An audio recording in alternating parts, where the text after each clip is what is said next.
On a trip to the icy wilderness of Antarctica, the first penguins are on the subtropical coast of Argentina.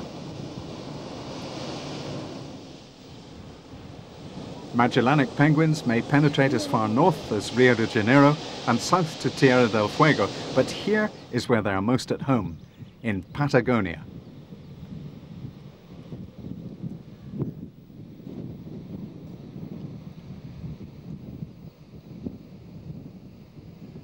Up the beach and into the greenery. It's seriously hot here, and that's maybe one reason why the penguin makes for the shade. Magellanic penguins make their nests underground in shallow burrows, away from the burning sun. But probably the main reason is that it gives them some protection from marauding predators. They make egg cups of the available greenery in preparation for a breeding season that starts in the austral spring in mid-November.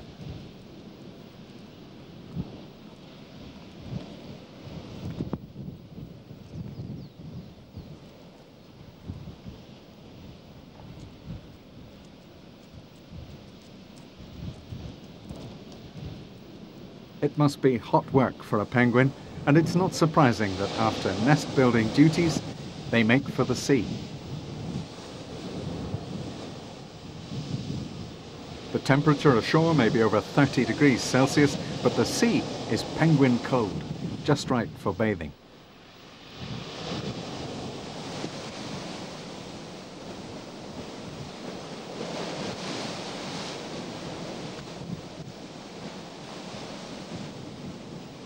I left the penguins to it and made for the harbour at Puerto Madryn to join one of the fleet of Antarctic expedition vessels.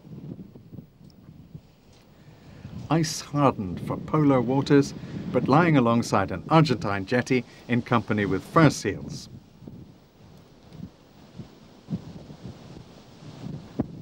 Fur seals lounging away in comfort, waiting for the rising tide to lift them off in time to go fishing again.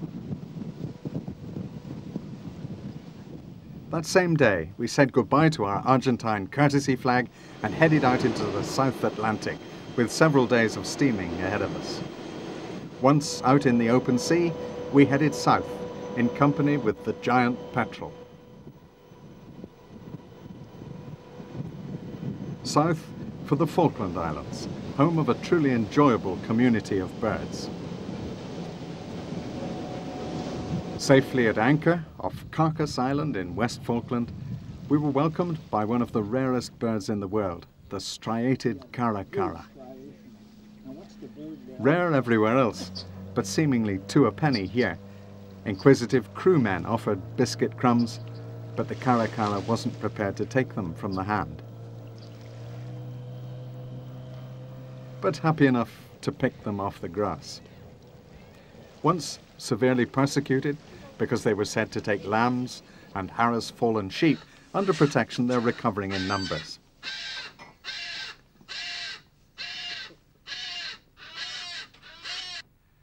A noisy bird. In this stand of Monterey cypress, it was in company with a colony of black-crowned night herons. The only heron in the Falklands, and a fairly common coastal bird. That's the juvenile. They fish in the tidal rock pools along the wonderful beaches of the Falklands, but they've been known to take small birds, like a tideline enthusiast, the tussock bird. Almost suicidally tame, they practically run under your feet in search of the kelp flies and marine hoppers. Beach bums, tussock birds, and circling above the tussock, some aerial bums, turkey vultures.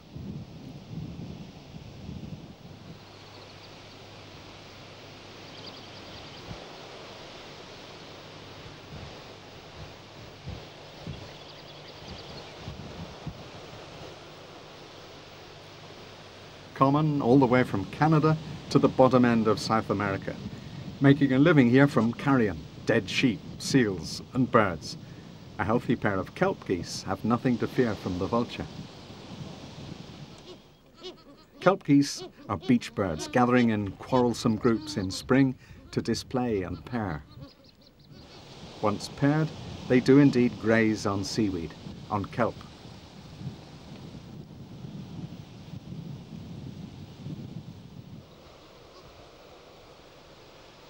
Upland geese, coming down to the beach after abandoning their tussock nest. Not so much a beach bird, they graze the short grass, often around the farm settlements. Magellanic oystercatcher, on watch.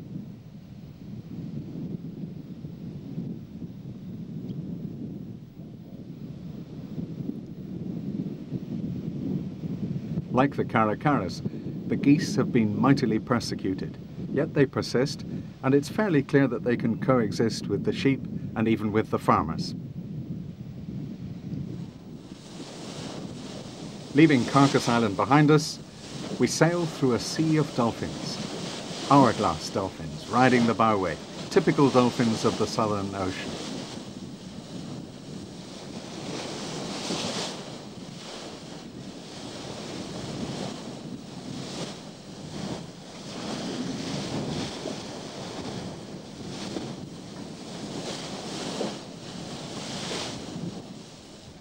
Dolphin watching from the foredeck, bird watching from the afterdeck. The ship is continuously followed by an escort of petrels and albatrosses.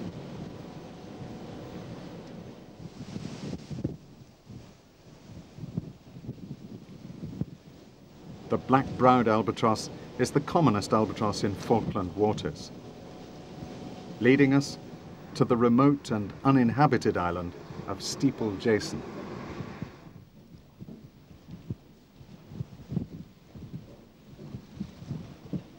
Uninhabited by man, but the home of an astonishing number of seabirds, a stronghold of black-browed albatrosses, mollymogs. Steeple Jason is an awkward island to land on, but our nimble zodiacs found a bit of shelter from the swell. And we got ashore to struggle through a belt of tussock, to find ourselves on a wide open slope that was a penguin highway. Gen 2 penguins, hurrying to the colony of hundreds, close-knit and stretching away along the slope.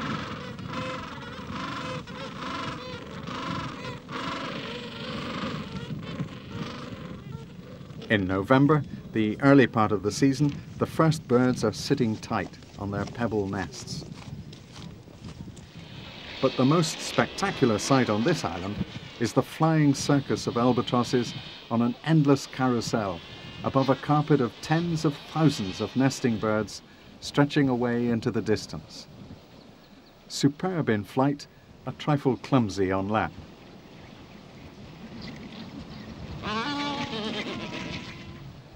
A permanent skull is the trademark of the black-browed albatross. Here, typically they're in company with rockhopper penguins. And while the rockhoppers hop up the slopes to nest amongst the rocks and scree, the albatross builds a tump amongst the tussock. And the scene is of clamorous comings and goings. The young albatrosses sit tight on top of their thrones, the rockhoppers on their rocks. The penguins spend a lot of time preening their stiff feathers.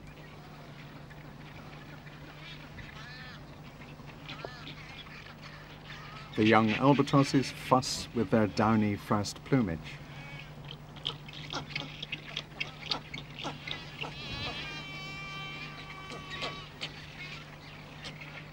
For the chicks, there's a lot of waiting, preening, growing and exercising while they wait for the return of a parent.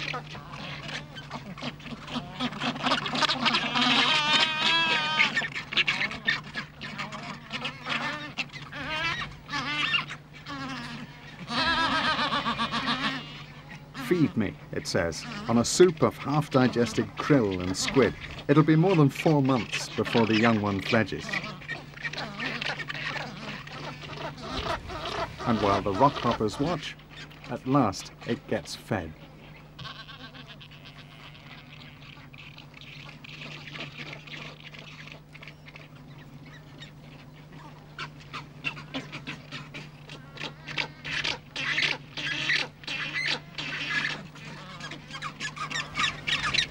the parent leaves to go back to the sea for more fishing.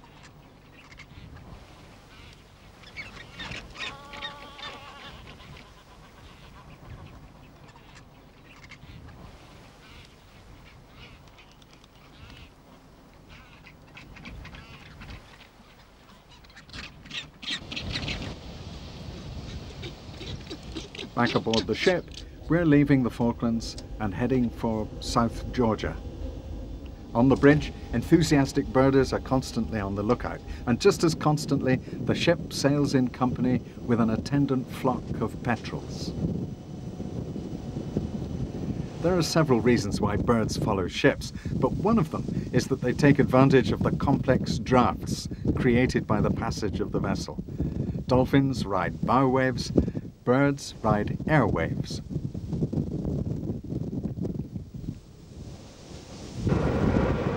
Most of the birds at sea in the South Atlantic belong to the families of petrels, and the greatest example of all is the wandering albatross. Following the ship, it must swing about in wide ellipses, since the ship doesn't go fast enough for it. With its mighty wingspan of nearly 12 feet, the wanderer towers above the diminutive Wilson's storm petrel. Yet this tiny bird is itself an ocean wanderer, at home on these endless wastes, possibly the commonest bird in the world. The Antarctic petrel, not so common, characteristic broad white trailing wing bars. A very different kettle of fish from the much more common, in fact ever-present, Cape petrel, much better known to Antarctic seamen as the pintado, in Spanish the painted petrel, with white splashed over velvety black wings.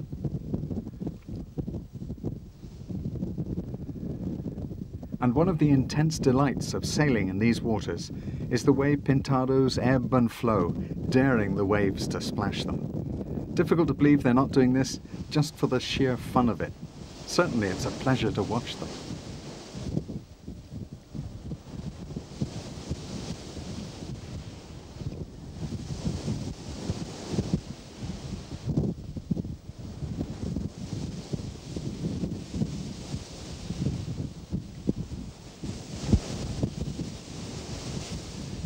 That ghostly apparition flashing past is a fulmar, silver fulmar, or southern fulmar. Antarctic birds have a disconcerting number of common names.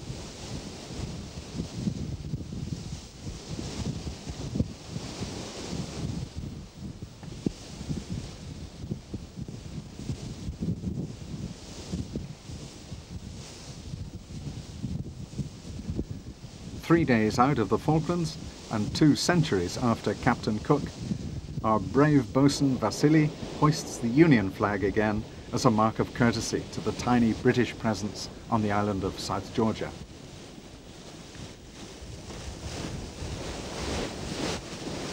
From the flying bridge, we enjoy one of the world's greatest landfalls, a truly beautiful place, mountains permanently ice-covered, the Alps rising from the sea. James Cook discovered South Georgia in 1775, took possession, didn't think much of it, but he could have had no idea of the way in which it would become a monument to the men who followed him. After Cook came the sealers, and then the whalers. Cumberland Bay turned into a palace of destruction. The whaling station at Grytviken is abandoned now. Jetties and slips and buildings a stark reminder of 100 years ago, when the Norwegian Sven Foyn first brought his devastating harpoon gun to chase sperm whales for their oil.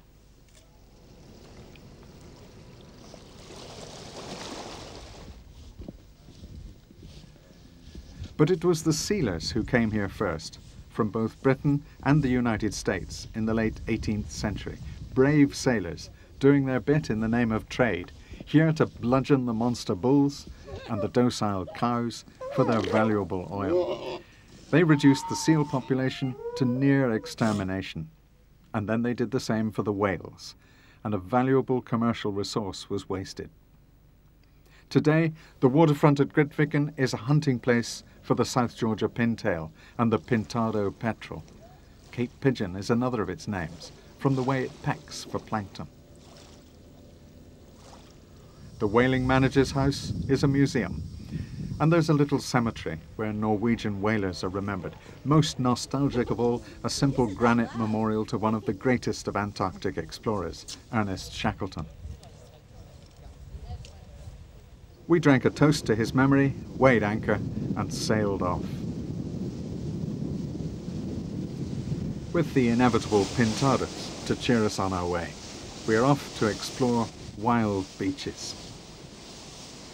For the best news of all is that after the wholesale slaughter of 200 years, the wildlife of South Georgia is flourishing.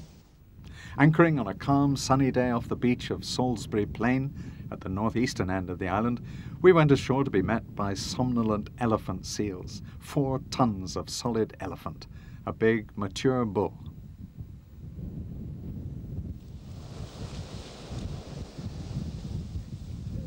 And also coming ashore, king penguins.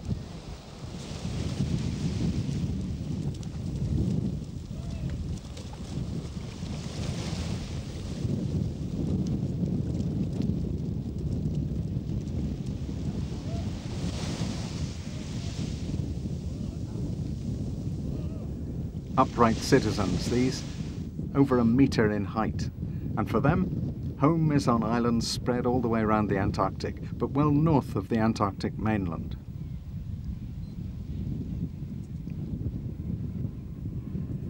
The most colourful of all penguins, with striking orange ear patches. Penguins and seals share the beach in tolerable harmony. But the newborn seal pups squeal and squirm to avoid being squashed.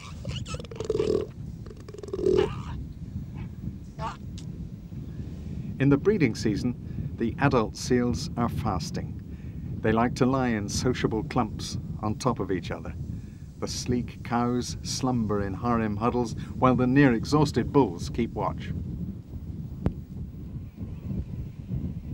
Above the beach, where the tussock grass begins to establish itself, that's where the fur seals like to lie up.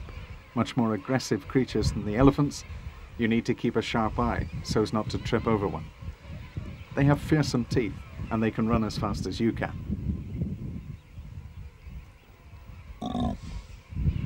Further back again is the kingdom of the kings. 10% of the world's population breeds on South Georgia, and this is one of the biggest colonies. Like both the elephant seals and the fur seals, they've suffered exploitation in the past, but they've recovered spectacularly. Everywhere there are well-grown juveniles, and yet there are also courting adults. Kings have unusual breeding arrangements.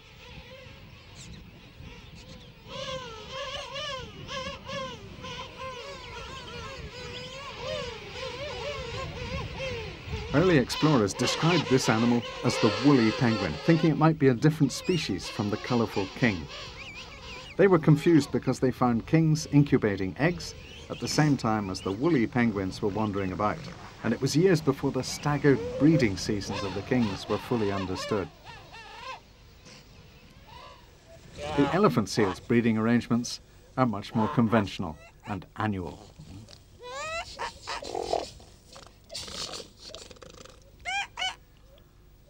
The skinny black pups are born in mid-October. They put on weight at 20 pounds a day, and by the time they're 4 weeks old, they're fat barrels of blubber.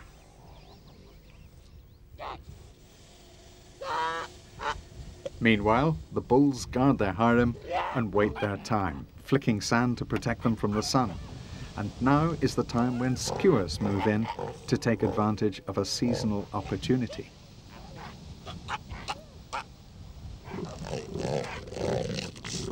Elephant cow's milk is very rich, almost the consistency of butter, and while it's meant for the young seal pup, it's a delicacy for the thieving skua.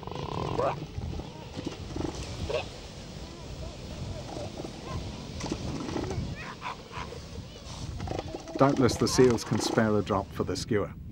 Antarctic skuas can fish for themselves, but they are expert at stealing eggs and chicks, and they are scavengers, happy to join a giant petrel in in tearing flesh from a dead penguin or a seal.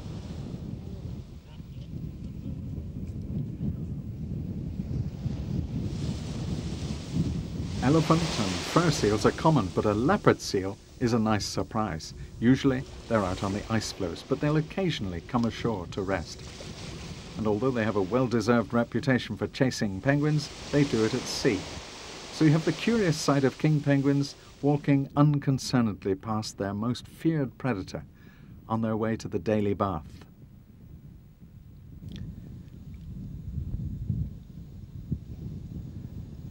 Up above the beach, patrolling endlessly back and forth, is the most attractive of all albatrosses. The light-mantled sooty nests on cliff ledges. Whereas if you climb to the slopes above and behind the cliffs, that's where you'll find the wandering albatross on its great tump of a nest. Largest and most spectacular of all the albatrosses, the world's largest flying bird.